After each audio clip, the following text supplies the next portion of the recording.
સપોર્ટના નેતા નીલુબેન યાદવ છે એ એવું કહે છે કે પક્ષની અંદર મને ટાર્ગેટ કરવામાં આવે છે અથવા તો કોર્પોરેશનમાં ટાર્ગેટ કરીને મને જ નિશાનો બનાવવામાં આવે છે અને મારી બદનામી કરવામાં આવે છે. કઈ રીતના જોવો? સૌપ્રથમ તો ભારતીય જનતા પાર્ટીમાં ક્યારેય કોઈને ટાર્ગેટ કરવામાં નથી આવતા. કોઈ પર્સનલ કોઈ વ્યક્તિ સાથે એવી રીતનું વર્તન ક્યારેય કરવામાં નથી આવતું. ભારતીય જનતા પાર્ટી એક કેડરબદ્ધ શિસ્તબદ્ધ પાર્ટી છે, પારિવારિક વાતાવરણમાં કામ કરતી પાર્ટી છે. દરેકને એક સરખું મહત્વ અપાઈ રહ્યું છે અને ભૂતકાળમાં પણ અપાતું હતું અને ભવિષ્યમાં પણ અપાશે. એટલે એ વાત સાવ ખોટી છે, એ વાતને હું વિનય કરું છું. અને રહી વાત લીલુબેનના પ્રશ્નની, તો લીલુબેન સાથે જે તે વખતે જે કાંઈ એમના પ્રશ્નો હતા કે કાંઈ નાની મોટી ગેરસમજણ હતી એ બધી દૂર થઈ ગયેલ છે. એ વાતને આજે કોઈ રીતે જોવામાં આવે એ યોગ્ય એટલે નથી કે એમના તમામ વસ્તુ જે છે એમનો વાત હતી એ ક્લિયરિટી થઈ ગયેલી છે. માધવભાઈ, અગાઉ મેયરે પણ આ જ શબ્દો કીધા હતા કે મહિલા પદાધિકારીઓ કે તેમને અવગણના કરવામાં આવે છે, વારંવાર પક્ષમાં તેમની અવગણના થાય. હવે પાછા નીલુબેને કીધું એટલે બે મહિલાઓએ ખુલીને ગયા. ક્યારેય આવી રીતનું બન્યું નથી. હું પોતે આજે મારા પરિવારની ત્રીજી પેઢી ભારતીય જનતા પાર્ટીમાં કામ કરે છે. તો ભારતીય જનતા પાર્ટીમાં હંમેશા માતૃશક્તિને પૂર્ણ મહત્વ, પૂરતું માન સન્માન પૂરું આપેલું જ છે. એટલે આવી વાત ક્યારેય હોઈ શકે નહીં અને એવું ક્યારેય બનશે પણ. આજે ભાવુક થઈ ગયા હતા, નીલુબેન રડતા હતા. મને મીડિયાના માધ્યમ દ્વારા જ આ વાત મળી. સવારે એક કાર્યક્રમ હતો, એમાં મારી સાથે જ અમે છૂટા પડતી વખતે મેં જ એમની સાથે વાત કરી હતી. ત્યારે એમણે જે મારી સાથે વાત કરી એ મુજબ એમના મનમાં કોઈ આવી વાત હતી નહીં. જે કંઈ ક્લેરિટીઓ થઈ ગઈ છે એનાથી એ એકદમ સંતુષ્ટ હતા અને મારી સાથે વાત કરીને પછી જ હું છૂટો પડ્યો. પછી એમણે મીડિયા સાથે જે વાત કરી એમાં આપ કહો છો કે ભાવુક થઈ ગયા હતા, તો એ હવે કયા પ્રશ્નને કારણે ભાવુક થઈ ગયા એ એમને મેં ફોન કરેલો છે. વાત નથી થઈ પણ એમની સાથે હું વાત કરી અને એ વાત પણ હું જાણી લઈશ. પત્ર લખવામાં આવ્યો છે, વચ્ચે મેયર ચેમ્બરમાં બોલાચાલી થઈ ને ગાળાગાળી પણ થઈ.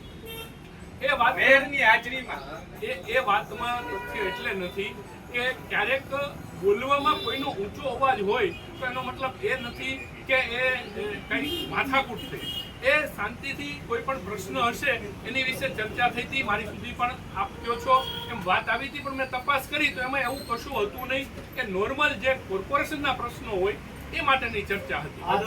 લીલુબેનનું કેવું એવું છે કે મેયર અને સ્ટેન્ડિંગ કમિટીના ચેરમેન છે, તેમની ચેમ્બરમાંથી આદેશ ગયો હતો કે આ બે જે ડ્રાઈવર છે એમને દૂર કરવામાં આવે અને દૂર પણ કરી દેવામાં આવ્યા છે.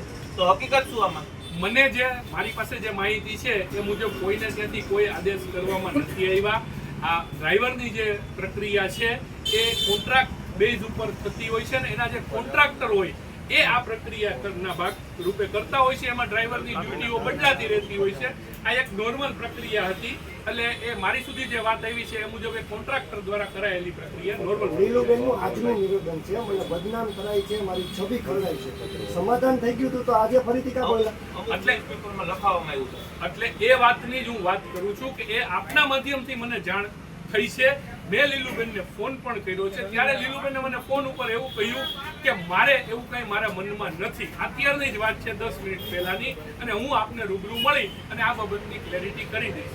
10 મિનિટ અમિત શાહને મહિલા મોરચા દ્વારા પત્ર લખવામાં આવ્યો હતો. માધવભાઈ, સૌથી પહેલા મેયર હતા, તેના ઉપર કિનાખોરી રાખવામાં આવી હતી. ક્યાં જાય છે, શું કરે છે, જ્યારે જાત્રાએ ગયા પછી લીલુબેન એટલે ક્યાંક મહિલાઓને ટાર્ગેટ કરે છે, તેની હારે જ રહેવા વાળા સદંતર ખોટી વાત છે. કોઈને ક્યારેય ટાર્ગેટ કરવામાં નથી આવતા. આવું ક્લિયર કહું છું. અમિત કોઈને ક્યારેય ટાર્ગેટ એવું કરવામાં બોલ્યા છે કે મારા વિરુદ્ધ લીલુબેન એવું બોલ્યા કે ષડયંત્ર મારા વિરુદ્ધ કરવામાં આવ્યું. ના, લીલુબેન એવું કઈ રીતે બોલ્યા એ ચોક્કસ હું એમને પૂછીશ.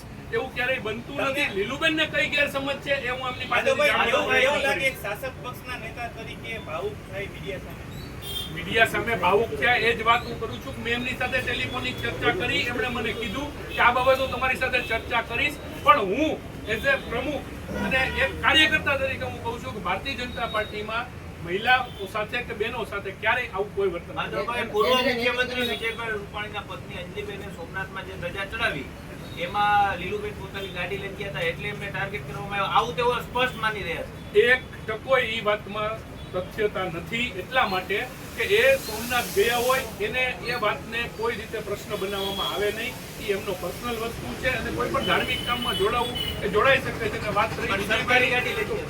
વિજયભાઈ અમારા સૌના માનનીય આદરણીય આગેવાન હતા જ અને રહેશે જ અમારી સ્મૃતિમાં કાયમી. એ એક સન્માનનીય પરિવાર છે અમારી માટે. માધવભાઈ જેટલા પણ ડ્રાઈવરો છે અથવા તો પદાધિકારીઓની ગાડી છે એના લોકબુક જાહેર કરશો તમે? એ કોર્પોરેશનનો પ્રશ્ન છે. એ સંગઠનના વડા તરીકે એ કોર્પોરેશનની બાબત છે એટલે કોર્પોરેશનને મારે એ વાત કરવી પડે. એનો જવાબ હું નહીં આપું. મીડિયા સમક્ષ લીલુબેને નિવેદન આપ્યું એ પહેલા તમે અમને સમજાવતા હતા 2-5 મિનિટ સુધી. હું એમને સમજાવતો નહોતો. પહેલી વાત કરી એ મારી સાથે અમારી રૂટીન જે પક્ષની વાત હોય કે અમારે જે પખવાડિયું ઉજવવાનું છે એ બાબતની વાત કરવા આવ્યા હતા અને એમણે મીડિયા સાથે વાત કરવી કે નહીં એ મને ખબર પણ નહોતી. ત્યારે પછી આપ સૌની સાથે એની વાત થઈ અને પછી મીડિયા દ્વારા મને પણ ફૂટેજ મળ્યા એટલે મને ખબર પડી. અમિત શાહને પત્ર લખવામાં આવ્યો છે. અમિતભાઈને પત્ર લખ્યો છે એ મેં વર્તમાન પત્રો દ્વારા વાંચ્યું. મેં એમને હજી પૂછ્યું નથી. હું એમની સાથે આજે ચર્ચા કરી અને જાણવાનો છું કે પત્ર લખ્યો છે તો પહેલા શહેર અધ્યક્ષ તરીકે એમણે મારી સાથે વાત કરવી જોઈએ, ત્યારબાદ એ પત્ર લખે. પણ પત્ર લખ્યો છે એવું કન્ફર્મ મારી પાસે માહિતી નથી. વિજયભાઈના અંતિમ યાત્રાના મરકલામાં ઘણી વાતો સામે આવી છે. આમાં તથ્ય શું છે? કારણ કે શહેર ભાજપ તરફથી કોઈ ખુલાસો નથી. વિજયભાઈ મેં આપણે કહ્યું વિજયભાઈ એ અમારા ખૂબ સન્માનનીય ભારતીય જનતા પાર્ટીના ખૂબ જ સન્માનનીય વડીલ હતા અને અમારી સ્મૃતિમાં એ કાયમી એમનું માર્ગદર્શન અને એમનું વડીલપણું અમારી સ્મૃતિમાં રહેશે. કે પરિવાર અમારી માટે સન્માનનીય છે.